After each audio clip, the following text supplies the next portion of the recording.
चलिए स्टार्ट करते हैं। तो लास्ट क्लास में हमने तीनों प्रिंसिपल देख लिए थे और इलेक्ट्रॉनिक कॉन्फ़िगरेशन लिखे थे, है ना।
था, अच्छा सॉरी एटॉमिक नंबर तो बताया ही नहीं, 24।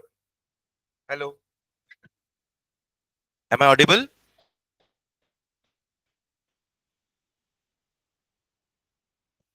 24 एटॉमिक नंबर 24। वो स्कैंडियम के बाद दो छोड़ के स्कैंडियम का 21 था, तो 22 23 आपका टाइटेनियम वेनेडियम होता है, देन 24 इज योर क्रोमियम।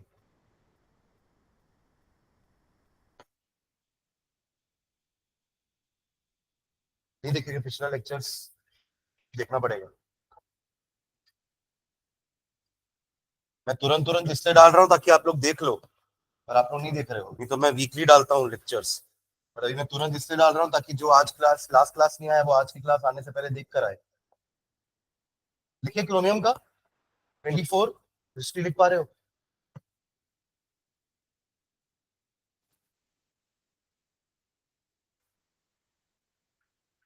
अच्छा आर्गन से चालू कर दिए, ठीक है चलेगा। क्या लिखे? आर्गन तक आपने सेम लिखा है ना, यानी कि 18 तक। इसके बाद यहाँ पे आपका 3d6 खत्म हो चुका है, what is next? 4s2, and फिर हमारा, सॉरी 3d6 नहीं, 3p6, सॉरी 3p6 हमारा यहाँ पे खत्म हो गया था, कहां पे? आर्गन पे। तो उसके बाद 4s2 एंड 3d कितना? 4s2 में 20 हो गया, 3d4, यही होना चाहिए था, यस और नो? मतलब कि 4s में 2 इलेक्ट्रॉन और 3d में आपके 4 इलेक्ट्रॉन्स, ऐसा होना चाहिए था, बट ऐसा एक्चुअली में है नहीं, ये एक्सेप्शन है। अब ऐसा क्यों हुआ उसका रीजन समझना। अच्छा एक चीज और ध्यान रखना, हमारा भले ऑर्बिटल पहले 4s भराता है, पहले हमारा कौन सा ऑर्बिटल भराता है? 4s वाला, उसके बाद 3d भराता है, नो डाउट, क्योंकि एनर्जी 4s की कम है, 3d की 4s से ज्यादा है, पर लिखते वक्त ना हम 3d को पहले लिखते हैं, क्योंकि वो 3 थर्ड शेल पहले आता है, फोर्थ शेल बाद में आता है। तो एक्चुअली में कॉन्फ़िगरेशन कैसा होना चाहिए था क्रोमियम का? 1s2 2s2 2p6 3s2 3p6 then 3d4 4s2, ऐसा लिखेंगे। भले 3d बाद में भराया है, पर लिखेंगे पहले 3d को, ये लिखने का तरीका होता है। पर ये एक्सेप्शन नहीं है। एक्सेप्शन क्या है कि ये ऐसा ना हो करके ना, अगर यहां का एक इलेक्ट्रॉन जंप करके यहां आ जाए तो उससे क्या होगा? 4s में एक इलेक्ट्रॉन बचेगा और 3d पूरा एग्जैक्टली हाफ फिल्ड हो जाएगा, समझ रहे हैं? 3d will be exactly half filled,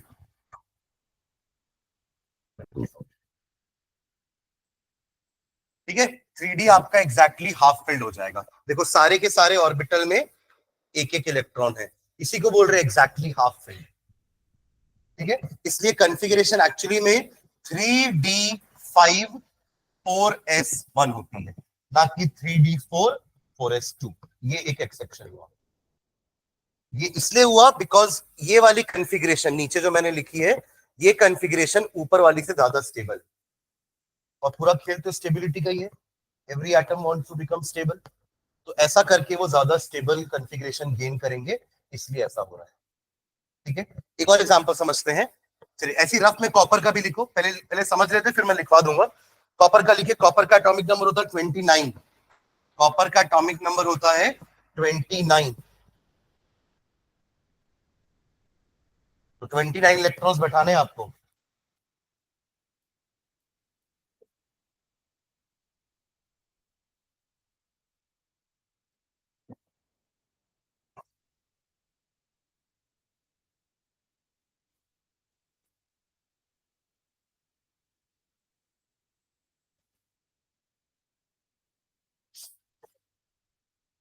इसको थोड़ा सा डी लिखो ना, डी दिख रहा है, हाँ, 3p6 3d5 4s2, नहीं 3d5 4s2 क्यों आया? 29 इलेक्ट्रॉन्स हो रहे हैं, ये तो मैंने आपको क्रोमियम का बताया था स्टेबल, ये आप कॉपर का लिख रहे हो ना, तो कॉपर में तो आपको 29 इलेक्ट्रॉन्स बैठाने हैं ना, आप अगर 3d5 4s1 कर दोगे इसमें तो 24 इलेक्ट्रॉन्स ही हो रहे हैं, वो तो क्रोमियम का है। 29 इलेक्ट्रॉन्स बैठाने तो आप कैसे बैठाओगे? 1s2 2s2 2p6 3s2, right? उसके बाद 3p6, यहां तक तो अपन आर्गन जैसे चल ही रहे, आर्गन है ना, उसके बाद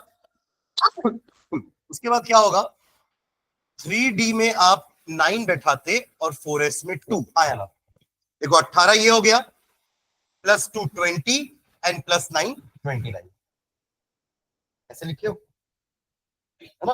बट इसमें भी फिर आपका एक्सेप्शन, क्या एक्सेप्शन होगा, अगर हम 4s के 2 इलेक्ट्रॉन में से, ये 3D9 का मतलब क्या हुआ, 1 2 3 4 5, फिर उसके बाद 6,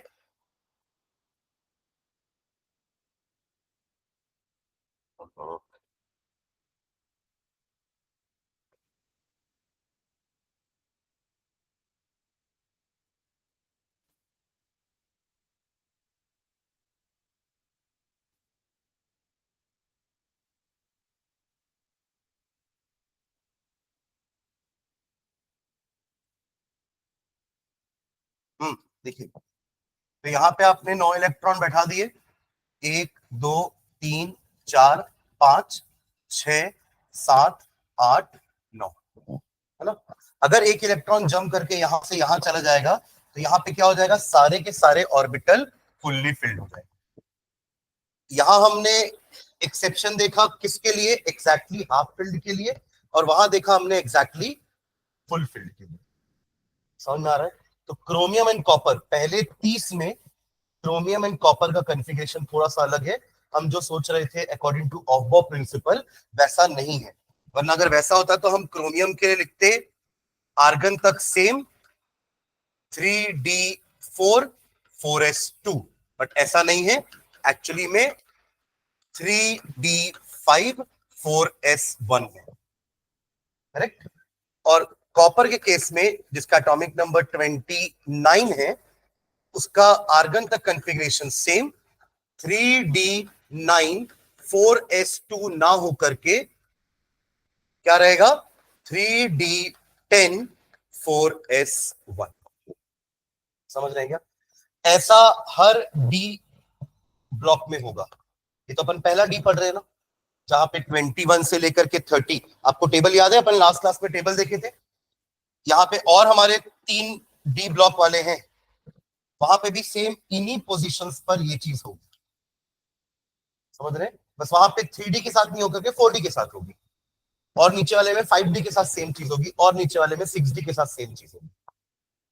जस्ट टू ब्रिंग किस टाइप का कॉन्फ़िगरेशन, एग्जैक्टली हाफ फिल्ड और एग्जैक्टली फुल फिल्ड कॉन्फ़िगरेशंस। या तो ऑर्बिटल सारी की सारी आधी आधी भरी हो, या तो ऑर्बिटल पूरी भरी हो, ये दोनों ही एक ज्यादा स्टेबल कॉन्फ़िगरेशन होता है। और अगर एक इलेक्ट्रॉन जंप करा करके ऐसा ऐसा क्रिएट किया जा सकता है, तो हम उसको प्रेफर करेंगे। दोनों में अपन ने एक एक इलेक्ट्रॉन जंप करा के आगे बढ़ाया ना, 4s से इलेक्ट्रॉन आगे बढ़ाया, और ज्यादा एनर्जी गैप नहीं है 4s और 3D में। 3D थर्ड का लास्ट है, और 4s फोर्थ का पहला है, दोनों में ज्यादा गैप नहीं है, तो वो एनर्जी गैप को वो जंप करके आगे जा सकता है इलेक्ट्रॉन। इतना एनर्जी गैप नहीं होता 3D और 4s के बीच में, क्योंकि एक 3D जो है वो डी का 3 का आखिरी है, आखिरी सबशेल है, और 4s फोर्थ का पहला सबशेल है, तो ज्यादा गैप नहीं है। ठीक है, चलिए लिखना है इसमें नीचे,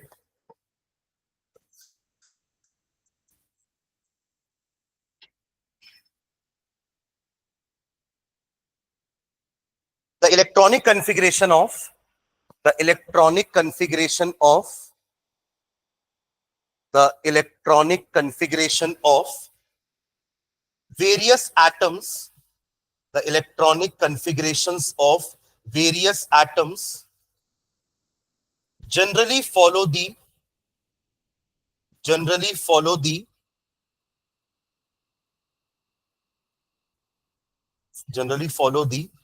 थ्री रूल्स। कौन कौन से नाम बताएंगे क्या, पहला था, अरे तीनों रूल के नाम, एक पॉली एक्सक्लूजन, एक हुन्स रूल एंड ऑफ बॉ प्रिंसिपल, है ना। The three rules, full stop. however in certain elements however in certain elements however in certain elements when the two subshells, however, in certain elements, when the two subshells differ slightly in their energies, differ slightly in their energies, differ slightly in their energies, 4s 3d slightly differ कर रहे हैं energy से, ऐसे ही नीचे आएंगे तो अगले period में क्या होगा, 5s 4d, 6s 5d and 7s 6d. ठीक है, ओके. तो when the two subshell differ slightly in their energies, comma, an electron may shift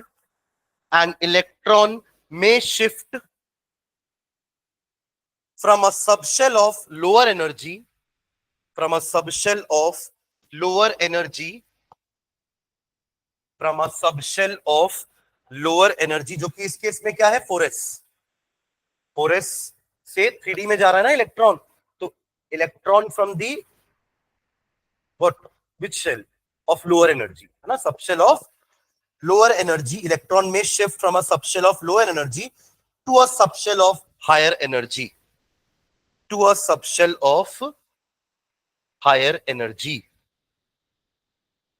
to a subshell of higher energy, only if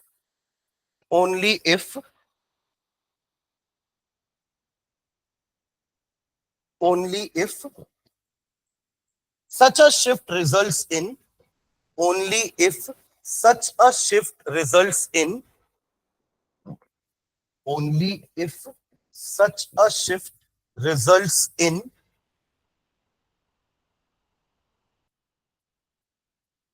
the symmetrical distribution, results in the symmetrical distribution. Bracket में लिखना, symmetrical distribution का मतलब क्या है, bracket में लिखो, either completely filled or exactly half filled, either completely filled or exactly half filled, इसको कहते हैं symmetrical distribution, either completely filled or exactly half filled, bracket close, of the electrons, symmetrical distribution of the electrons in the various orbitals of the subshells, in the various orbitals of the subshell of higher energy, in the various orbitals of the subshell of higher energy.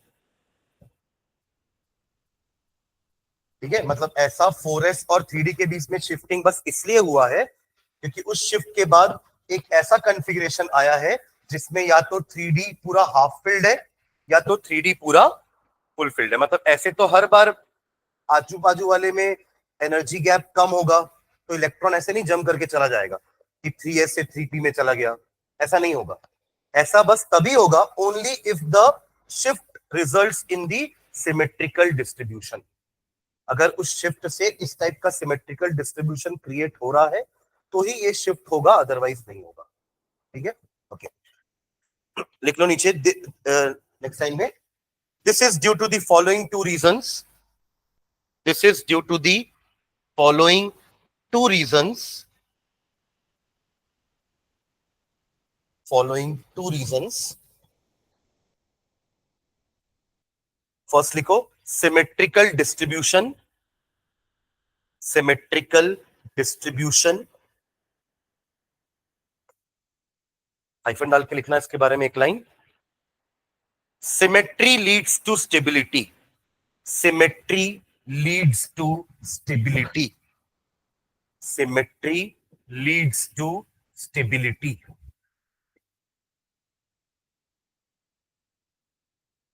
Full stop. Thus the electronic configurations of, thus the electronic configurations of, electronic configurations in लिखना, thus the electronic configurations in which, thus the electronic configurations in which all the orbitals does the electronic configurations in which all the orbitals of the same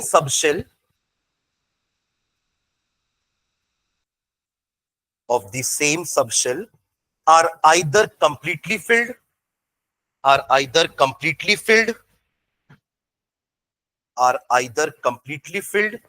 or exactly half filled either completely filled or exactly half filled are more stable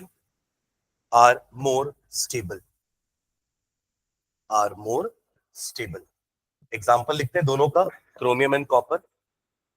पहले 30 में तो यही दो हैं, तो लिखेंगे पहले example, the expected configuration of chromium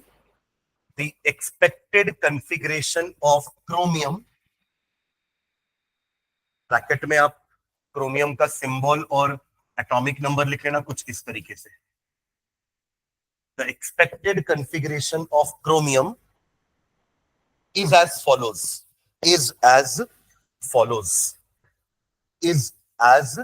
follows। गलत वाली कॉन्फ़िगरेशन लिखेंगे पहले, क्या है?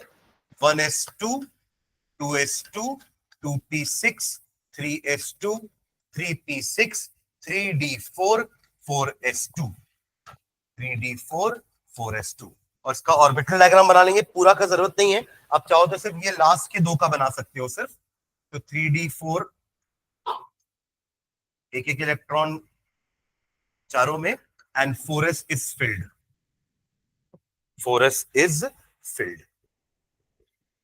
तो एक्सपेक्टेड यही था, और वो प्रिंसिपल हुम्स और ये सब पढ़ने के बाद हमने क्रोमियम का ऐसा ही लिखना था। अगर हमें नहीं पता होता कि ये कुछ एक्सेप्शन होता है तो हम यही लिख कर आते, राइट। तो नीचे लाइन में लिखेंगे but if one of the 4s electrons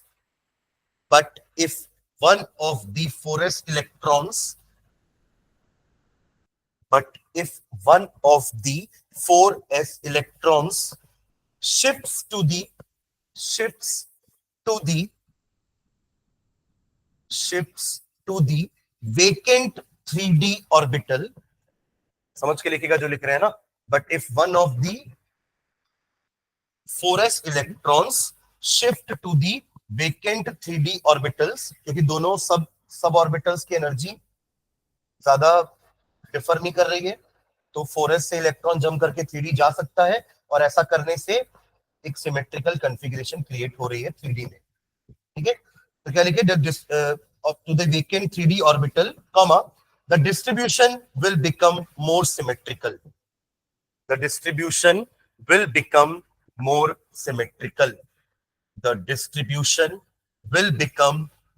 symmetrical. Imparting extra stability. Imparting extra stability. Therefore, the correct configuration is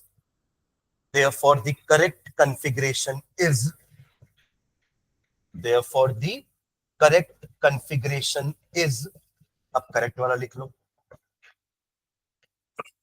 1s2 2s2 2p6 3s2 3p6 3d5 4s1, और ऑर्बिटल डायग्राम बनाएंगे तो इन पांचों में एक एक फिल कर देना, और 4s में अब एक ही बचेगा। ठीक है, सेम ऐसे ही आप एक और एग्जांपल लिख लो, कॉपर का लिख लेंगे खुद से पूरा, है ना। कॉपर का सिमिलरली करके लिख लेंगे, सिमिलरली एक और एग्जांपल कॉपर का 29 करके लिख लो। पहले इसका गलत कॉन्फ़िगरेशन लिखना, ये लिखना नीचे, but if one electron jumps, है ना, 4s से 3d में चला जाएगा, resulting in a more stable configuration, ऐसा करके लिख लो उसको पूरा, और फिर करेक्ट वाला कॉन्फ़िगरेशन भी लिखना। कोई डाउट यहां तक? जल्दी लिखिए।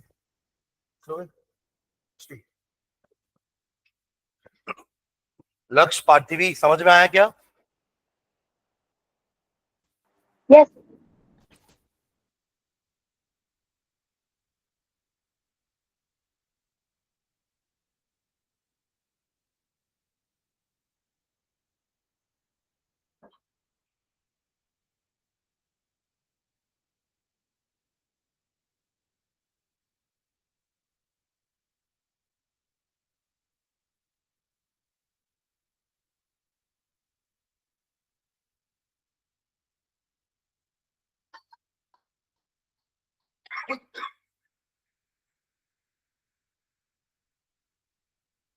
गलत वाले में 3D9 4S होना चाहिए और सही वाले में 3D10 4S।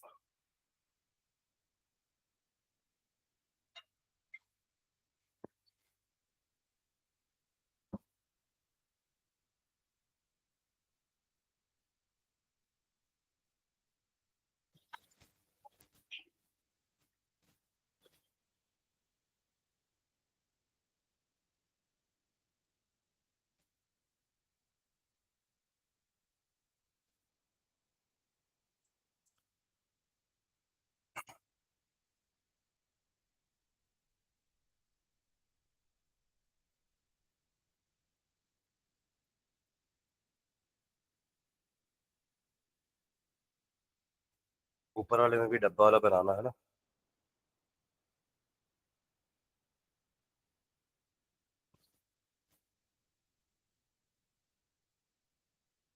हम्म। हाँ, और ऊपर वाले में जब बनाओगे तो यहाँ 9 भरना और यहाँ डबल भरना, तो इसके नीचे बनाओ। ये गलत वाला लिखे हो ना, तो इसका भी बना लो 3D9 में और 4S में। उसका सेकंड रीजन लिखते हैं। एक रीजन आपने लिख लिया कि सिमेट्रिकल कॉन्फ़िगरेशन, है ना, सिमेट्रिकल कॉन्फ़िगरेशन या डिस्ट्रीब्यूशन, ठीक है। सेकंड रीजन लिखेंगे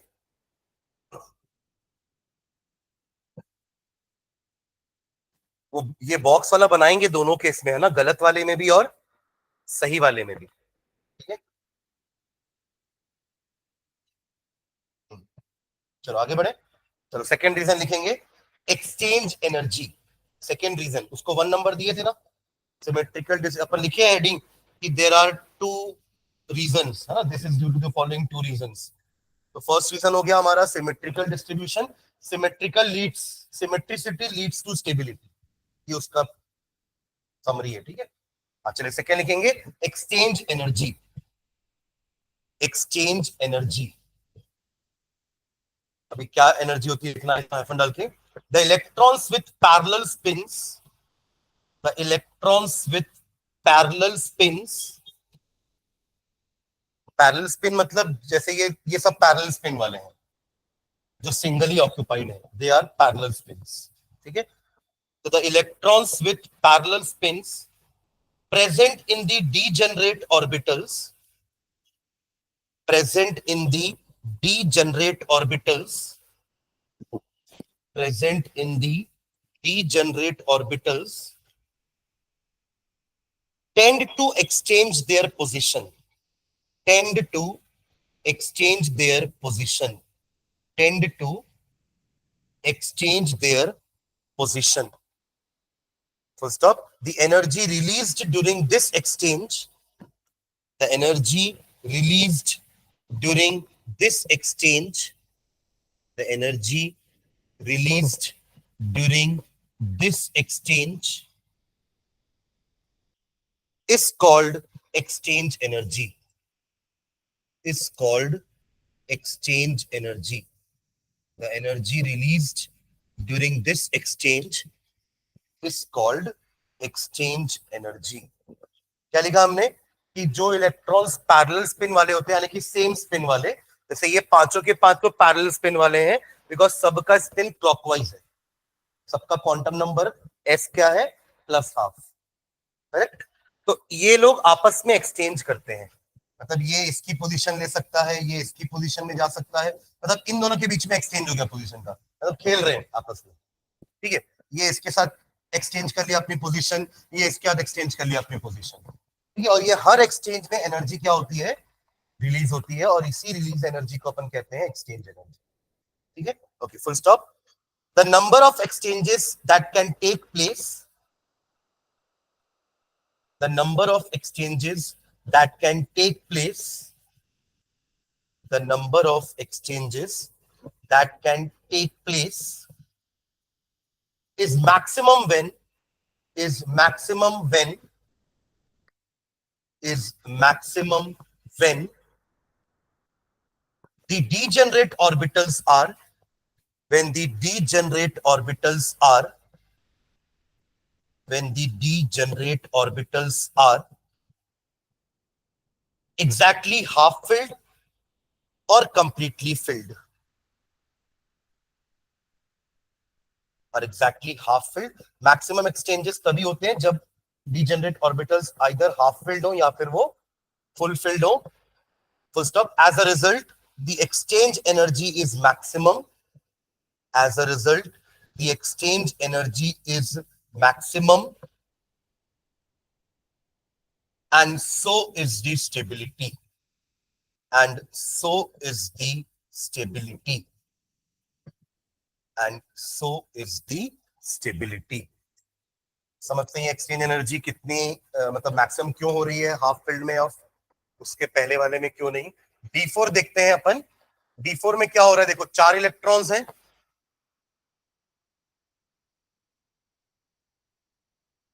पहले देखते हैं यहां कितने एक्सचेंजेस हो सकते हैं। इसको अपन फर्स्ट इलेक्ट्रॉन नाम देते हैं, इसको अपन सेकंड इलेक्ट्रॉन, इसको थर्ड और इसको फोर्थ। तो फर्स्ट इलेक्ट्रॉन 3 एक्सचेंज कर सकता है, आइदर विथ 2 और 3 और 4। समझ रहे हैं ना। यहां पे उनके एक्सचेंज भी काउंट हो रहे हैं, जो 2 करता 1 के साथ, जो 3 करता 1 के साथ, और जो 4 करता 1 के साथ। 1 4 के साथ करे या 4 1 के साथ करे, एक्सचेंज तो दोनों ही हो रहे हैं ना। तो यहां पर 3 एक्सचेंज यहां पे हुए। कितने हुए टोटल एक्सचेंजेस? 3। अब सेकेंड इलेक्ट्रॉन के देखते हैं। सेकेंड इलेक्ट्रॉन का ये वाला एक्सचेंज मैं रिपीट नहीं करूंगा, सुन रहे हैं क्या? कौन सा एक्सचेंज? ये वाला। ये सेकेंड का भी तो एक्सचेंज माना जाएगा ना। अगर फर्स्ट सेकेंड की पोजीशन ले रहा है तो सेकेंड भी तो फर्स्ट की पोजीशन ले रहा है, तो ये दोनों का एक्सचेंज माना जाएगा। तो 1 2 3 4, इसके कौन कौन से एक्सचेंज नए होंगे? 2 से 3 ये नया हुआ है, देखिए ऊपर नहीं होना चाहिए। एंड 2 से 4 कितने एक्सचेंज हुए? 2 से 1 मत करना क्योंकि वो ऑलरेडी हो चुका है, इसको हम काउंट कर चुके हैं, राइट। और एक और क्या हो सकता है? 3 का। 1 2 3 4। थर्ड इलेक्ट्रॉन किसके साथ एक्सचेंज करेगा? सिर्फ 4 के साथ। सिर्फ 4 के साथ नहीं, 2 के साथ भी करेगा, 1 के साथ भी करेगा, बट वो एक्सचेंजेस काउंट हो चुके हैं। तो कितना हुआ? 1। 4 का जरूरी है क्या बनाना? क्योंकि 4 का 1 के साथ एक्सचेंज यहां दिखा दिया हमने, 4 का 2 के साथ एक्सचेंज हमने यहां दिखा दिया, और 4 का 3 के साथ यहां दिखा दिया। अब तो कोई बचा ही नहीं। हाँ, पांचवा इलेक्ट्रॉन होता तो 4 का एक एक्सचेंज और बढ़ जाता। क्लियर? तो कितने एक्सचेंज हुए टोटल? 6। ऐसा ही मुझे D5 से काउंट करके बताओगे कितने एक्सचेंज हो रहे हैं? रफ में कर लो, या फिर आप लोग एक साइड D5 का कर लो, D4 का नोट करके। पहले D4 का नोट कर लो, D4 का पहले नोट करो, और ऐसे ही मुझे D5 का काउंट करके बताना कि सर D5 में टोटल नंबर ऑफ एक्सचेंजेस कितने हो रहे हैं। जैसे मैंने यहाँ पे 6 काउंट करके दिखाया ना आपको। हाँ, करो 10 होगा, पर वो ऐसे करके दिखाओ, क्योंकि हर में एक एक बढ़ेगा। सुन रहे हैं क्या? हर में एक एक बढ़ेगा। तो इधर 4 हो गया, इधर 3 हो जाएगा, इधर 2 हो जाएगा, और लास्ट वाले के लिए 1। तो 4 3 2 1 कितना हो जाएगा? 10। तो वो चीज आप एक्स्ट्रा डायग्राम के हेल्प से पूरा शो कर दो। कोई एनसीईआरटी रखा है क्या? वॉल्यूम वाइज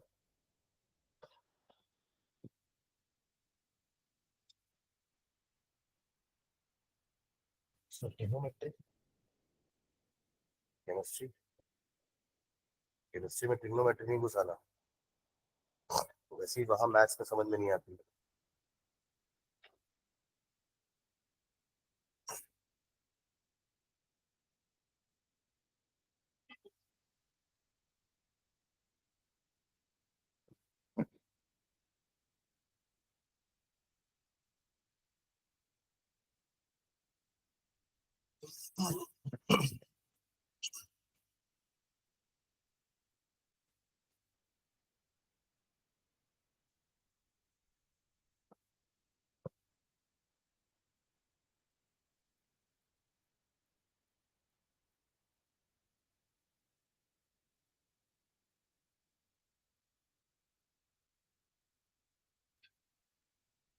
आया 10?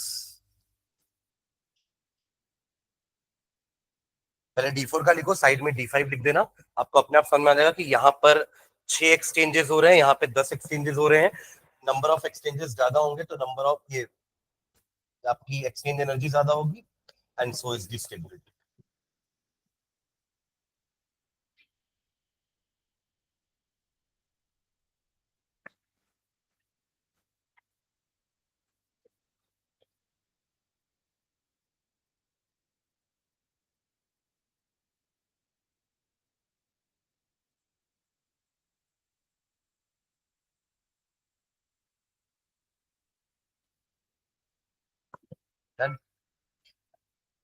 तो ये हमारे दो रीजन हुए।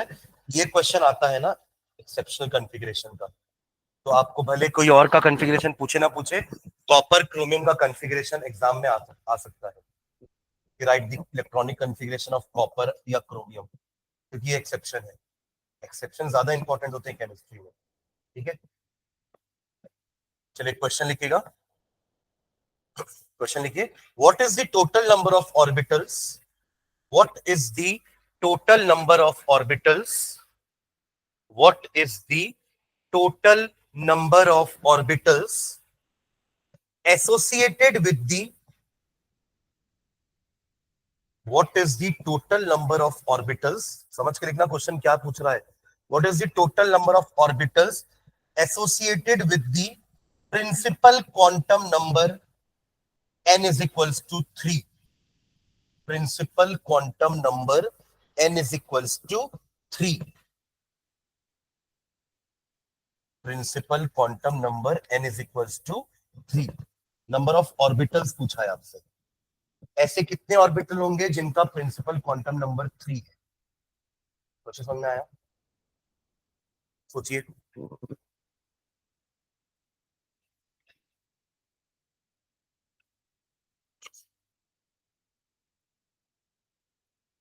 आप n इज इक्वल्स टू 3 से चालू करो ना, कि n इज इक्वल्स टू 3 के पास कितने, हाँ हाँ 3s होगा, और फिर 3p भी तो है, और 3d भी तो होता है। अब काउंट कर लो, है ना। अपन ऐसी शुरुआत करते हैं ना कि जिसका n का वैल्यू 3 है उसके पास 3 सबशेल होते हैं, 3s नाम का, 3p नाम का, और 3d नाम का। और आपसे ऑर्बिटल पूछा है, सबशेल नहीं पूछा है। अगर क्वेश्चन होता कि how many subshells are there, तो आपका आंसर 3 होता है, पर आपसे तो ऑर्बिटल पूछा है। अब आप ये देखो कि हर सबशेल में कितने ऑर्बिटल्स हैं। तो 3s के पास एक ऑर्बिटल, 3p के पास 3, और 3d के पास 5। कितना वो ऐड करके 5, 3 प्लस 8 प्लस 1 9, है ना। जब अपन पीछे लास्ट क्लास में कुछ फॉर्मूले लिख रहे थे, एक बार देखो तो पीछे पलटे पलटो तो, नोट करके लिखवाया था क्या मैं? हाँ, ये नोट पढ़ो एक बार, पॉली एक्सक्लूजन प्रिंसिपल के जस्ट नीचे। हाँ, क्या दिखा? ऐसा एक पॉइंट है, कौन सा पॉइंट है? नहीं नहीं, जो अभी वाला क्वेश्चन है उसके लिए कोई पॉइंट है ऐसा? हाँ, एन स्क्वायर। तो आप लोग नीट में ऐसा थोड़ा करते बैठे रहोगे, आप सीधा एन का वैल्यू 3 लिख के एन स्क्वायर करके 9 टिक करके अगले क्वेश्चन में बढ़ जाओगे। और जिसको ये एन स्क्वायर नहीं पता होगा वो ये ऐसा कर रहा होगा, तो वो अपन ऐसे थोड़ा लिखे हैं, उसका काम है ना। समझ आएगा? आप ऐसे भी समझो ना कि थर्ड शेल में 18 इलेक्ट्रॉन रहते हैं, हाँ है ना। ये तो पता है ना, बोर के टाइम से पता है ये तो हमको। और हमें पता है कि हर एक ऑर्बिटल में 2 इलेक्ट्रॉन रहते हैं, तो 18 को रहने के लिए कितने ऑर्बिटल चाहिए? 9। अरे 9 इंटू 2 18 होगा ना तब तो। आप 9 ऑर्बिटल रखोगे तब तो ये 18 इलेक्ट्रॉन अकोमोडेट कर पाएंगे। समझ आएगा? तो वो फॉर्मूले इसलिए लिखा है मैंने, वो आपको अभी शायद यूज ना हो। वो तो आप अभी 11th पे तो आप ऐसा करके भी आंसर लिख सकते हो, कोई दिक्कत नहीं है। बट वो आपको ट्रिक काम आएगी जब आप एमसीक्यू सॉल्व करोगे, कि हमें वहां पे दिखाना नहीं है कि कैसे ये 9 हो रहा है, सीधा 9 टिक करके आगे बढ़ना है। समझ रहे हैं क्या? तो एक और क्वेश्चन लिखना। How many electrons in an atom, ये अच्छा क्वेश्चन है ना, ये कोई बता देगा तो मैं समझ जाऊंगा क्वांटम नंबर समझ में आया है। How many electrons in an atom may have the following quantum numbers. How many electrons in an atom may have the following quantum numbers. How many electrons in an atom may have the following quantum number. इसमें दो question है। First में लिखेंगे n is equals to 4 and m is equals, sorry m नहीं, s is equals to minus half. एक चीज ध्यान रखना, ये s को ना कई जगह पर ms भी लिखा रहेगा, तो कंफ्यूज मत होना ना, वो स्पिन क्वांटम नंबर ही है। ठीक है, ओके। एक ये क्वेश्चन है और दूसरा है n is equals to 3 and l is equals to 0। Question समझो अच्छे से क्या पूछ रहा है। How many electrons in an atom may have the following quantum numbers.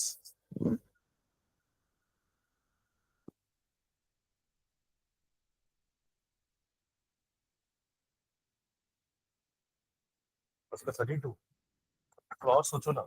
हाँ, किसका, फर्स्ट वाले का बता रहे हो, कैसे 90? आप थोड़ा क्लोज हो दृष्टि, थोड़ा सोचो और थोड़ा सा दिमाग और लगाओ।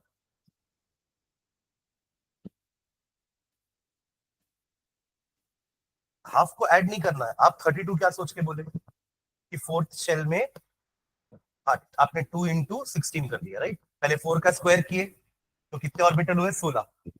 16 में कितने इलेक्ट्रॉन आएंगे, 32। यहां तक आप सही हो, बट सारे 32 इलेक्ट्रॉन का spin quantum number minus half थोड़ी ना है।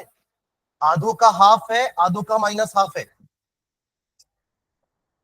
अरे एक ऑर्बिटल में जो दो इलेक्ट्रॉन रहते हैं, क्या दोनों का quantum number, spin quantum number minus half होता है क्या? तो आधे हुए ना। समझ में आया कि नहीं, एकदम ऐसे ही बस मुंडी तो नहीं ला दी है। 32 इलेक्ट्रॉन्स होंगे नो डाउट। 4 है ना स्पिन क्वांटम नंबर। आप n is equals to fourth shell में जाओगे तो 4s भी है, 4p भी है, 4d भी है एंड 4f भी है, करेक्ट। 4s के पास एक ऑर्बिटल, 4p के पास 3, 4d के पास 5 और 4f के पास 7। ठीक है, हर में दो दो इलेक्ट्रॉन बट ऑपोजिट्स में। तो ऐसे टोटल 32 इलेक्ट्रॉन्स होंगे नो डाउट, पर उन 32 में 16 इलेक्ट्रॉन ऐसे होंगे जिनका spin quantum number plus half है और 16 ऐसे होंगे जिनका spin quantum number minus half है। हमें तो माइनस हाफ वाले चाहिए। सबका एन तो 4 ही है, because all belong to fourth shell.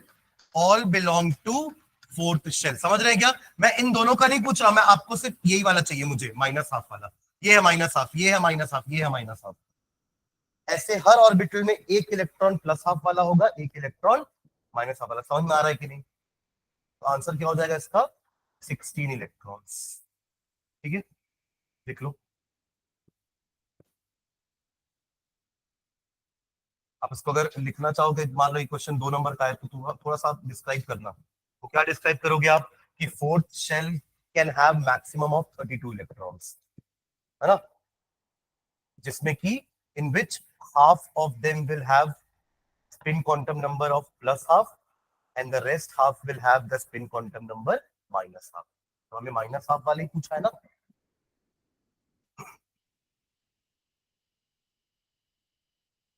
तो आंसर इसका हो जाएगा 16 इलेक्ट्रॉन्स। इस टाइप के क्वेश्चन अपन एमसीक्यू में एक्सपेक्ट कर सकते हैं और आते हैं। मतलब आपके कॉम्पिटिटिव में क्वांटम नंबर से क्वेश्चन 100% आता है और बहुत सिंपल है। सिंपल, अगर आपको कंसेप्ट समझ में आ गया तो। ठीक है, दूसरा वाला बताओ। कितने इलेक्ट्रॉन्स होंगे जिनका एन और एल दिया है, एजिमुथल क्वांटम नंबर और प्रिंसिपल क्वांटम नंबर 3 एंड 0 होगा।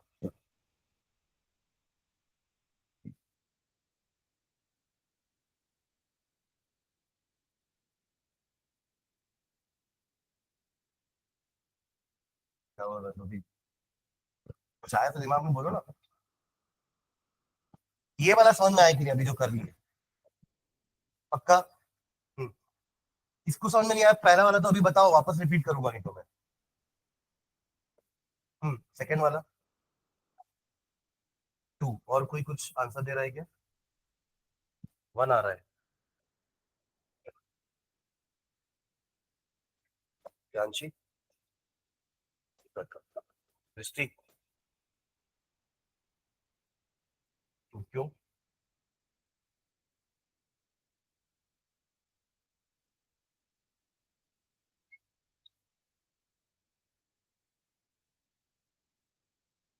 नहीं नहीं नहीं, एल का वैल्यू 0 मतलब क्या वैल्यू आप बोल रहे हो? -3 से +3 के बीच में होगा। वो तो एम का वैल्यू है ना, एम का वैल्यू तो एल पे डिपेंड करता है, जैसे एल का वैल्यू एन पे डिपेंड करता है। मगर क्या 0 टू एन? हाँ तो ठीक है ना, 0 से, मैं ऐसा नहीं बोल रहा हूँ कि एल का वैल्यू 0 के बाद और क्या क्या होगा। मैं जानना चाह रहा हूँ कि इसमें कितने इलेक्ट्रॉन का quantum number n is equals to 3 और l इज इक्वल्स टू 0 होगा। n इज इक्वल्स टू 3 के लिए कितने सबशेल होते हैं? s, p, d, जिसमें l का वैल्यू क्या क्या होता है? 0, 1 एंड 2। हमसे क्वेश्चन में क्या पूछा है? कितने इलेक्ट्रॉन्स, कहां के लिए पूछा है?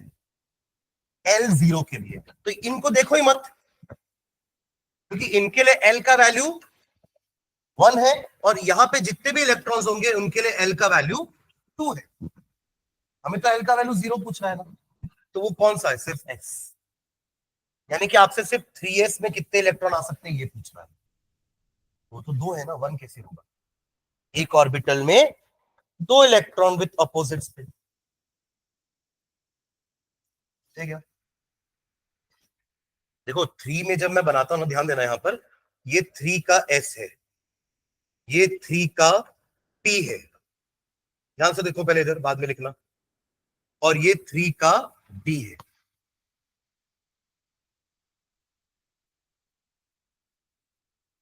मैक्सिमम 18 इलेक्ट्रॉन, यस और नो?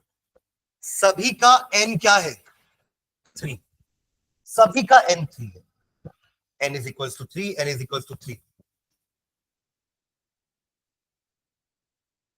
इन दोनों का l क्या है? 0। यही पूछा था।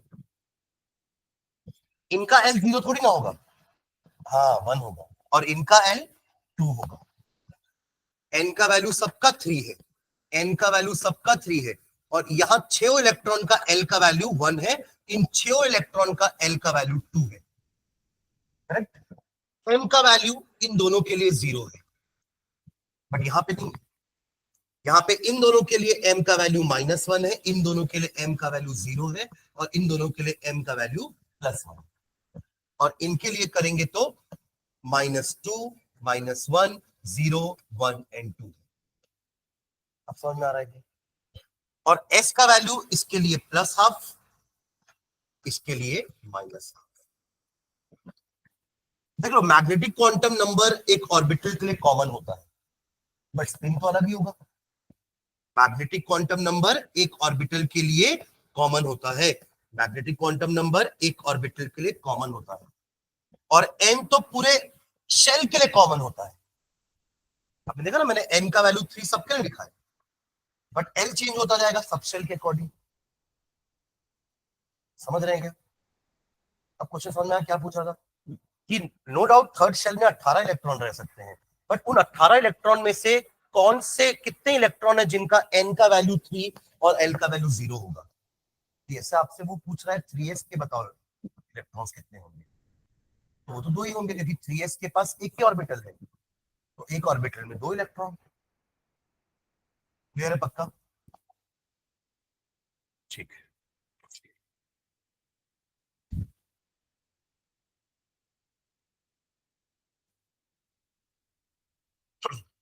चलो एक और क्वेश्चन लिखते हैं, ये वाला बताना, ठीक है, अगर समझ में आया तो। देखो एक और क्वेश्चन, उसका 2 पार्ट है, पहले फर्स्ट पार्ट लिखना। How many subshells are associated with, how many subshells are associated with n is equals to 4? How many subshells are associated with n is equals to 4? And second part, किसी को answer आ गया क्या दिमाग में? और पढ़ो एक बार क्वेश्चन अच्छे से। How many subshells are sorry are associated with n is equals to 4 4 क्योंकि हर जो सब शेल जो शेल का नाम नंबर है उतने ही सब शेल उसके पास होते हैं। तो 4 के पास कौन कौन सा है 4s 4p 4d 4f correct. तो इसका आंसर तो क्या हो गया 4 4 करके आप हाइफन डाल के चारों के नाम भी लिख देना 4s 4p 4d 4f ठीक है 4s 4p 4d and 4f। चलो सेकंड पार्ट लिखते हैं लिखो second part how many electrons how many electrons अरे अरे तो क्वेश्चन रिपीट हो गया will be present in the subshell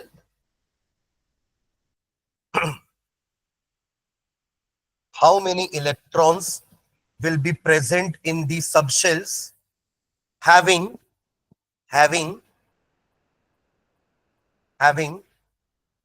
s is equals to minus half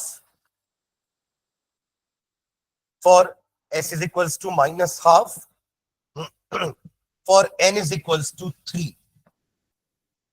for n is equals to 3 how many electrons will be present in the subshells having s is equals to minus half for n is equals to 3 right क्योंकि third सब shell के पास third shell के पास 18 electron उन 18 में 9 का minus half 9 का plus half.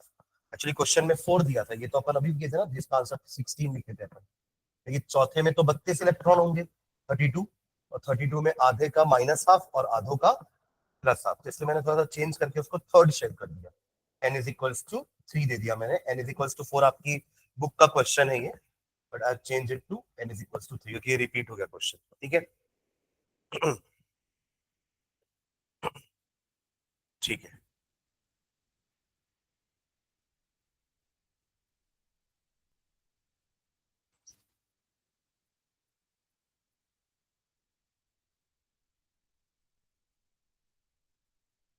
ठीक चलिए फिर बाकी अपन नेक्स्ट क्लास में करते हैं ऑर्बिटल शेप और एनर्जी के बारे में अपन पढ़ेंगे नेक्स्ट क्लास में।